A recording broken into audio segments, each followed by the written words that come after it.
and to the republic for which it stands. Tonight. When you raise your right hand and you take your oath to go into the service, you're giving the government a blank check. They risked their lives for country. So I was here at the very beginning. I'm one of the trailblazers. After coming home, the horrors of war often become too much to handle. With alcohol, what I was doing was self-medicating myself because I couldn't get any sleep. Their addictions can lead to suicide.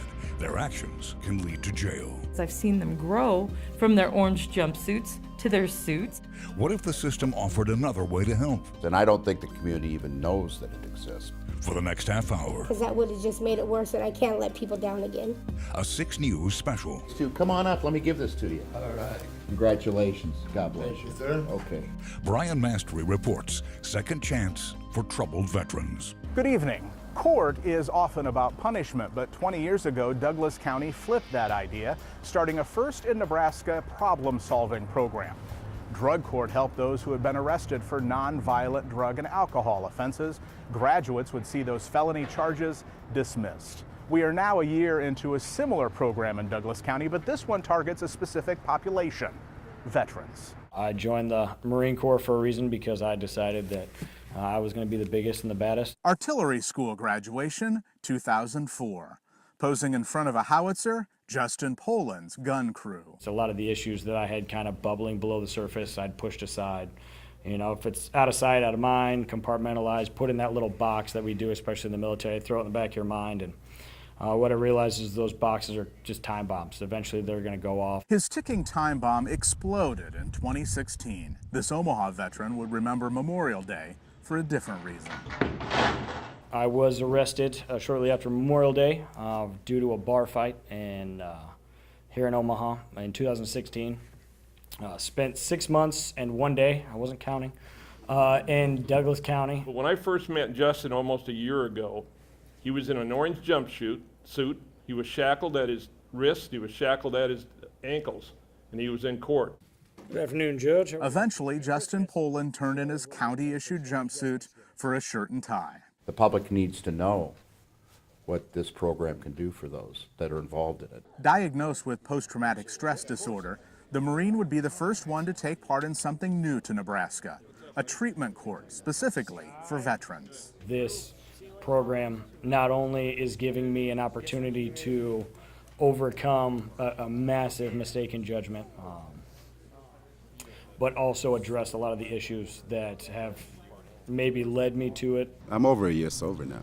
The last time I had a drink was June 23rd of 2016, when I got that last DUI. For Quaith Deloney, it was his fourth drunk driving arrest. What would have happened that night? I could have killed myself, or I could have killed somebody else. But luckily, nobody died. As a sophomore at Wayne State preparing for a career in pharmacy, Quaith Deloney felt he had a responsibility to pay back the country who took in his family from a refugee camp in 1999. Civil war in Sudan had forced them to escape. Each night we go to bed, we don't have any food. We don't know what's going to happen the next day. But coming to America, I know that I can do whatever I want to do because I have an opportunity. Thinking he could always go back to college, Quaith Deloney enlisted in the U.S. Army, infantry. After serving a 16-month tour in Iraq, he came home to Omaha. But the stress of war was too much to handle. With alcohol, what I was doing was self-medicating myself because I couldn't get any sleep.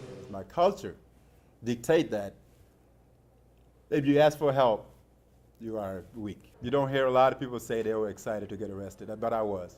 Because I was getting to the point that health-wise, I was not healthy because my pancreas was inflaming every 3 months because of heavy alcoholic use. So I felt like, yes, the more time I spent behind, those cages, will give me more time to heal. I can only speak of one word. This is invested. Every 2 weeks, the 37-year-old goes before Judge Mark Ashford for a progress report. It's been that way for nearly a year. That's one of his volunteer mentors by his side.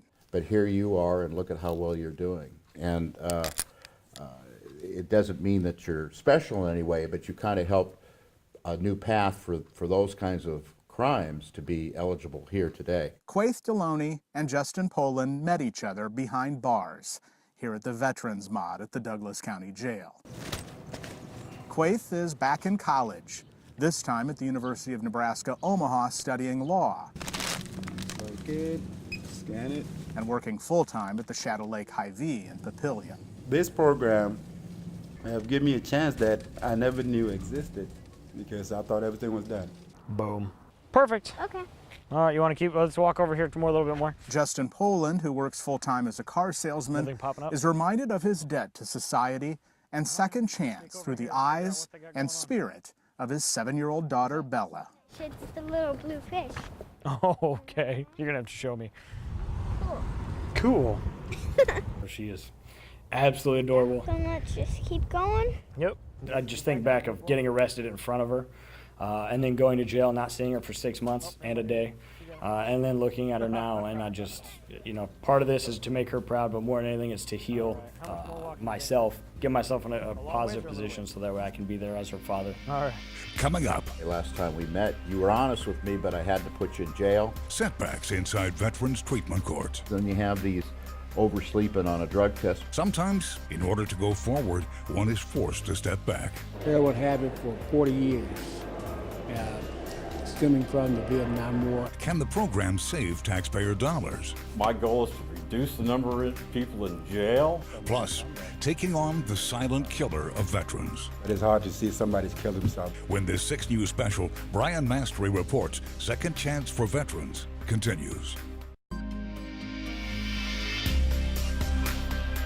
And just be straight with me, you consumed any drugs or alcohol in the last couple days? For months, 6 News has been following the Douglas County Veterans Treatment Court. From the moments when it looked like the drugs or alcohol would win. Last time we met, you were honest with me, but I had to put you in jail, and I think you spent the weekend there. As I sit in jail looking at nothing but concrete and possible convicts, I had to take a long look at what color I was wearing and had to make a conscious and very honest decision with myself and for my future. I could commit and trust the process and have a bright future ahead. To the triumphs. With all the surgeries and the treatments that you've had, and I know you've been through an H lot of pain, okay, that you haven't relapsed, that you, at least that I'm aware of. You haven't used, you haven't gotten into the opiates or drank or any of that, and I know that you're suffering. I do know that. And you talk about commitment and courage, that exemplifies it. In the world of addictions and war-torn trauma, setbacks are often a natural step to recovery. No one knows that better than Vietnam veteran Jerry Crawford. I'm one of the trailblazers getting this started. The third person allowed into the treatment court. I came here because I had a drug habit. I had a heroin habit. And I had a heroin habit for 40 years, stemming from the Vietnam War, and I committed a robbery, okay, while I was under the influence. And since then, I have 595 days of being clean. I've never been that much time in my life. Which tells me, he's interested in this program. From the mentors assigned to each veteran, to the lawyers, to the judge, it's one of the few courtrooms where everyone is on the same side. It's a balancing test, for all that, for victims, general population, and the defendants themselves. We've always heard Lady Justice is blind, but this pilot project makes her lean a bit towards the vets. They do get special treatment here. There's no question about it. They are, in my opinion, a special class in this country. And the reason for that is, especially now that we have the volunteer army, is these are the folks that are willing to sign their names on the dotted line to, in effect, give up their lives if necessary for the rest of us. Less than 1% of the population is in the military today. And we know since Vietnam that the veterans haven't been treated particularly well, although it's getting better. We hear about veterans hospitals that really aren't doing well and things of that nature. So I think by virtue of the fact of having that willingness to set themselves out there makes them special to us in America. So how's it work? The county attorney recommends if a veteran is a fit for the program. If so, they plead guilty to the original felony charge. If they get kicked out of the program, they face the jail time connected to that charge. Otherwise, the veterans get a break. And everyone who started in the Douglas County program so far is still there. Veterans are used to repetition, structure, rules of conduct, tools they learned in the military. How are you? The treatment court uses that to foster success. The once strangers in this courtroom quickly become family. I was in the Army Reserves, 82nd Field Hospital. Nowhere is that better on display than with Deborah Hook. We first met her in June. We couldn't be more proud. I mean, your convicted charge is possession with intent to deliver narcotics, and your work has been fantastic. We saw her again in September. Still like to be a substance abuse counselor sometime? Yes, I would. She's been clean for nearly a year. You're a very important cog in the machine, of the wheel that keeps us going, and we're moving closer and closer. Before too awfully long, we may even have a graduate. It's understood by everyone here. Recovery is fragile and temptation real. Last week, Deborah Hook told her courtroom family of her struggle. Last Wednesday, I found out that my car wasn't fixable, the motor was shot. And her grandson. They have done an MRI and they found 2 cysts on his brain. And her world felt like it was crashing. I have a lot of guilt for not being there for my daughter for a while, but I almost used. I asked somebody that cared about me enough to tell me no. She almost used, but didn't. And I'm so happy I didn't, because that would have just made it worse, and I can't let people down again. So I'm sorry that I even thought about it. You've been a role model for your peers, you know, and the fact that you were able to maintain your sobriety when, let's put it this way, maybe had we not all joined together in this program, the decision might have been different. Everything that she's done right should be replicated. I mean, she's thought about the good stuff in her life, and that's what helped her get through this. So the good things, it means something. So every day that we ask you to go ahead and write down your 3 good things, that's something that helped with her. I have so many people that care about me and help me through this, and I just want to thank everybody. Coming up, The only time success comes before work is in the dictionary. it's not just about treatment and going to court. The Buddy Check 22 is for the 22 suicides per day for veterans. Many vets choose to give back. One thing I learned while I was in treatment is commitment. When Second Chances for Veterans returns. The 22nd of the month. Whether that falls on a weeknight or a weekend, it carries a weighty significance for veterans. On average, 22 veterans commit suicide per day. So on the 22nd of every month, we as veterans who support each other, we come together at locations around the state of Nebraska to check in with each other, make sure we're doing okay, and just have a simple, friendly conversation. Looking good, dude. At Cunningham's Pub and Grill in the Old Mill neighborhood, the men catch up on conversation. Each one of these guys you see sitting here tonight were once in Douglas County Jail, and that's where we met. That would really be a lifesaver for a lot of guys if we had somewhere they can transition out of Douglas County. Barry Pettaway once thought about suicide during a period of despair and depression. With Lutheran Family Services At Ease program, he now counsels other vets inside the Veterans Mod at the Douglas County Jail and stays connected when they get out. I leave the titles at the door. You know, I'm Barry, you know what I mean? So when I roll up in there and we get to talking about things, and we deal with real life. So for them to look at me and say, man, I can't believe you used to be a heroin addict. You know, I can't believe you used to smoke crack cocaine. I can't believe you were an alcoholic. I mean, I can't believe you did all those things.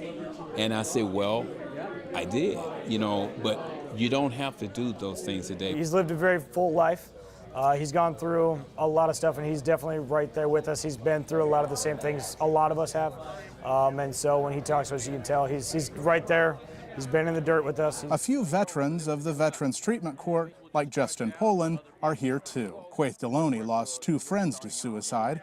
His unit was set to return from Iraq, only to be put back into action because of an ordered troop surge. It's different to lose somebody in combat because, you know, it's part of the job. But it's hard to see somebody's killed himself because they don't want to deal with it anymore. All you have to do is take... For Army vet Justin Erickson, his breakthrough came during an inpatient treatment at Warriors Heart in Texas. I have such a different outlook on life, you know, as you guys heard when I was first came into this thing, I tried committing suicide actually 2 times. The second time, thank God my dog was there. She was actually the one that knocked the gun out of my hand, knocked it away from my head. But the outlook I have on life is 360 degrees different than what it was. It's a place where even the defendant can be a resource for the others. This 6 News special, Second Chance for Troubled Veterans, will return after the break.